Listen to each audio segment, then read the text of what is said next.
Terry, let me ask you a question. When you travel, how big is your entourage? My entourage? I don't really have one. You don't have an entourage? Well, I mean, I usually travel with a person who's also a person. A co-worker. So it's you and one entourage. And if we're shooting a story, maybe a producer goes with us. If you were the most expensive president in American history, how many do you think would be in your entourage? Oh, boy, I have no idea, because I know it costs a lot of money when a president comes to a city. This particular president went to Brussels. He had 45 cars. Whoa. He had 3 airplanes and 900 people in the entourage. 900? Yeah, and he didn't even have Michelle and no hairdresser. Who are those people? Well, we're not really sure, but I do think it's overkill. It's government, or maybe it's, but 3 airplanes, 45 cars, 900 staff. You know, yeah. For one day in Brussels, so it cost the Belgians 10 million euros for his stay. Not to mention what it cost the United States. Ladies and gentlemen, after a while, people hate to see you coming. Well, this guy has been the most traveled president in American history. He loves to travel because it's a big deal. You live in comfortable hotels, you got all these people waiting on you, but the expense is unconscionable. They had a summit of some sort in Africa. Cost $100 million for his trip. For his trip alone? Yeah, all those hangers on. Then they had airplanes cruising in the air. They had battleships or destroyers out in the harbor. I mean, it was unbelievable. Well, anyhow, back closer to home, religious freedom is on trial at the Supreme Court today, and it's all because of, you guessed it, Obamacare. The issue: do Christian business owners have any religious rights when it comes to the law's birth control mandate? Some say Obamacare forces pro-life business owners to pay for treatment that could cause an abortion. Paul Strand has the story. Hobby Lobby's owners have lived out their religious beliefs through it for decades, like keeping all Hobby Lobbies closed on Sundays. They're in court because they say Obamacare will force them to cough up coverage for drugs and devices that basically abort life at its earliest stage in the womb. Those opposed to Hobby Lobby say if the Supreme Court rules for the company, it's basically saying that businesses, not just people, have religious rights, and that's nonsense. But the Green family, who started Hobby Lobby, say as the owners, if they have to pay for contraceptives that kill potential life, well, that's a direct violation of their religious conscience. Attorney Lori Wyndham at the Beckett Fund for Religious Liberty has been fighting for the Greens against the dictate Hobby Lobby must cover 20 forms of contraception, including 4 drugs and devices that could terminate a human life, and that's something that the Greens cannot pay for in good conscience. If you do not comply with this, then you're looking at penalties that very quickly run into the millions of dollars. One of the nation's top secularists says Hobby Lobby's desire to be free of giving its workers what Obamacare guarantees them is just wrong. Should that one employer's religious belief trump each one of the individual 10,000 employees' religious beliefs? Edwina Rogers says imagine the chaos if every employer can claim his religion exempts him from Obamacare's mandates. What if that employer happens to be a Jehovah's Witness and they're opposed to blood transfusions? My daughter's alive today because she got a blood transfusion. What if the employer is Christian Scientist and they believe that you shouldn't have access to any type of modern health care, that you should only be praying to their God? Wyndham says Hobby Lobby only wants to be free of having to cover the 4 drugs and devices that can terminate an unborn life. And even then, all its employees could still go buy them themselves. They have a right to access all different forms of contraception, even those that could take a human life, and this case isn't going to change that. What's at stake here is whether the government can force the Green family to be the ones who provide those things. But Rogers argues Hobby Lobby's owners won't actually be taking money out of their pockets to buy these contraceptives. Legally, technically, they're not paying for it because when you work, you have salary, you have your fringe benefits, which usually includes health insurance and maybe life insurance, but that's part of your compensation. It is owned by you as an employee. If you weren't there working, earning it, it wouldn't exist. Wyndham couldn't disagree more and believes the Greens face great harm. This is a basic religious freedom case. Does a family still have their religious freedom when they open a family business, or can the government come in, take that freedom away, and force them to do things that violate their faith?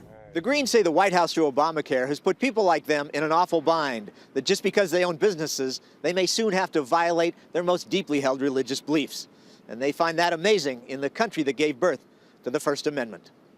Paul Strand, CBN News, reporting from the White House. Well, one more time, the Supreme Court is on the hook. We'll see what they say. Well, this tragedy in that Malaysian jet, all the passengers apparently are now declared dead. And the mystery is far from over. What was that jet doing way down the Indian Ocean? John Jessup has more on that story from our CBN News Bureau in Washington. Pat, the Malaysian government says it has no doubt about what happened to flight MH370. They announced it crashed in a remote part of the southern Indian Ocean with no survivors. But as George Thomas reports, victims' families and the Chinese government want proof. 18 days after the Boeing 777 en route from Kuala Lumpur to Beijing went missing, Malaysia's Prime Minister announced satellite data shows the plane ended its journey in the remote seas west of Australia. Flight MH370 ended in the southern Indian Ocean. The CEO of the airline says, "We do not know why, we do not know how this terrible tragedy happened." We're all praying for the passengers and crew. And yet officials are still no closer to answering some of the most pressing questions. Why and how did the plane veer so drastically off course?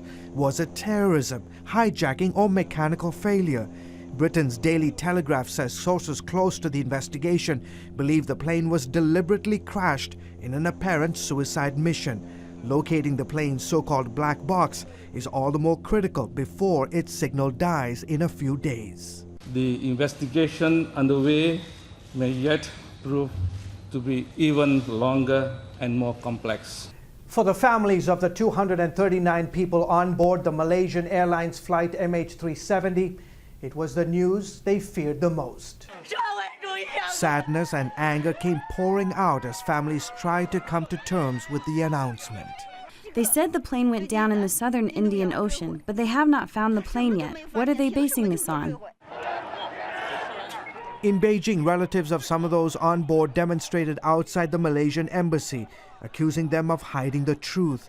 The Chinese government is also demanding that Malaysia release satellite images to back its claim that the plane went down in the Indian Ocean. No wreckage has yet been found, but experts fear the plane may have sunk some 23,000 feet under the Indian Ocean. They said that none of them survived. I don't believe that. If you make such a conclusion, you must have some evidence. Dangerous weather conditions forced Australian authorities to call off today's search. George Thomas, CBN News. Back here in the U.S., the death toll from that mudslide in Washington state continues to climb. The slide struck about 55 miles north of Seattle on Saturday when many people were home. More than 30 houses were destroyed and at least 14 people are confirmed dead and more than 100 are missing. There was a 7th grader at my old school, my middle school post, and his name was JoJo, and we found out today that he died, and it's just really unfortunate because he doesn't deserve to die at such a young age.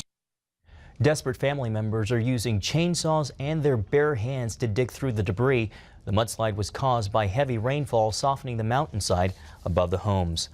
Well, 2 people are dead after a shooting at the world's largest naval base located in Norfolk, Virginia. It happened Monday night aboard a destroyer called the USS Mahan. The base was briefly placed on lockdown. 1 sailor and 1 civilian were pronounced dead at the scene. Navy officials say security forces shot and killed the civilian, the only suspect in the case. Officials are investigating how he got the weapon on base and whether he had authorization to be on the ship. Ukrainian troops withdrew from the Crimean Peninsula today, hoping to avoid more conflict with Russia. That comes as America and its allies are turning up the heat on Russia for invading and annexing Crimea. President Obama has been meeting with world leaders in the Netherlands. They announced they've booted Russia from the G8 as punishment for its aggressive behavior. June's scheduled G8 summit in Sochi will now be held in Brussels without Russian President Vladimir Putin. Europe and America are united in our support of the Ukrainian government and the Ukrainian people. We're united in imposing a cost on Russia for its actions so far. Meanwhile, Russia has now placed 30,000 forces on Ukraine's border. NATO's U.S. commander warns Russia could push to seize another part of the old Soviet empire at any time. But Putin insists he has no plans to invade further. Well, the White House says it wants to end the National Security Agency's program of collecting and storing data on Americans' phone calls. This week, President Obama is expected to ask Congress to draft a law having phone companies store those records instead. The data would be kept for only 18 months instead of the 5 years the NSA now holds it. The administration says this approach will allow the government to access the information without collecting and securing it. The House Intelligence Committee is unveiling its own plan to limit the NSA's surveillance soon. And Pat, even though the administration and even some lawmakers say that it's essential to fight terrorism, this program still remains deeply unpopular. Of course it's unpopular. Who wants every telephone call you make to be recorded and stored, so-called metadata? It's interesting that former President Jimmy Carter says, I'm not using email. I'll take a letter down to the post office and drop it in the slot. Well, I mean, like we're supposed to feel better that the phone company keeps the information? I mean, that's, what in the world? It's just crazy. But they say, well, we're not spying on you, but it would be so easy. All they've got to do is get somebody just to, take a feed and listen to what you're saying. They don't get it. It's Big Brother. It was warned about. That was pretty prescient, the one who wrote George Orwell. Yeah, really. Yes. I mean, he saw it coming. He surely did. One of the top Christian charities based in the U.S. announced Monday it will hire applicants in same-sex marriages. World Vision says the move is not an endorsement of gay marriage, and it defers to the authority of local churches on the issue. All employees must still sign a statement of faith and pledge to stay abstinent outside of marriage. The charity says it hopes the change will keep the focus on their outreach to the poor and avoid controversy. A fifth of the charity's funding comes from the federal government. Nearly 700 Muslim Brotherhood suspects charged with murder and sabotage are on trial in Egypt today. Almost 600 Brotherhood supporters were found guilty and sentenced to death in a separate mass trial Monday. The sentences stem from violent riots last year by supporters of ousted Islamic President Mohamed Morsi. Some human rights attorneys say many of the sentences will be overturned on appeal, but experts say the government's crackdown on the Muslim Brotherhood will continue. And you can always get the latest from CBN News by going to our website at cbnnews.com.